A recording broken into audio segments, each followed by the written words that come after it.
An NBC 15 reality check tonight. Millions of your tax dollars spent importing prisoners, people who may have never set foot in the U.S. before their arrest. In some cases, these accused drug smugglers are housed right here in our local jails and prosecuted in the federal court in Mobile, hundreds of miles away from where they were caught at sea. You're watching the U.S. Coast Guard stop drug smugglers last Christmas Eve with $30 million worth of cocaine in their tiny 40-horsepower engine boat.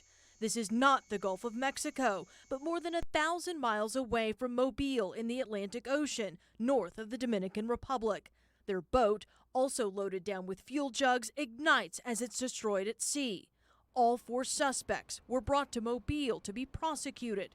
Attorney Jason Darley represented one suspect, a Dominican citizen.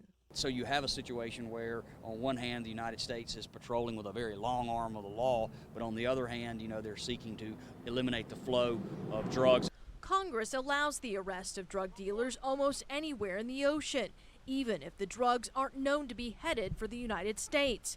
According to the Coast Guard, on average, it's captured 463 suspected smugglers each year for the past 5 years and brought them to the U.S. to stand trial. It costs $32,000 a year to incarcerate a federal inmate. If each person caught in those 5 years spent just 1 year in federal prison, that would cost taxpayers $70 million. Yeah, there's an exorbitant cost, and that's what opponents of the drug war say is a problem with how much money is spent prosecuting these cases. But many spend much more than that behind bars. The smugglers in this boat were sentenced collectively to nearly 58 years, a cost to you of $1.8 million. What happens to him after he serves the sentence? They're deported. They were not citizens of the United States. That's right. After spending all that money to jail these drug smugglers, they're sent right back to where they came from, a practice some attorneys argue should be reevaluated.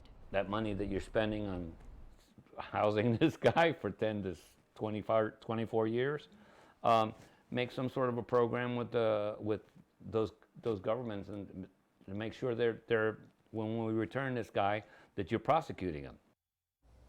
Well, today the Coast Guard told us, quote, "This effort disrupts criminal networks by reducing their pools of skilled smugglers. Confronting drug smuggling is critical to our national security." The Coast Guard also noted it has seized 457,000 pounds of cocaine in just the past year. We first told you about these international arrests last week and how your tax dollars are being spent. They had no connection, not just to Mobile, but they had no connection to the United States. They weren't even headed this way.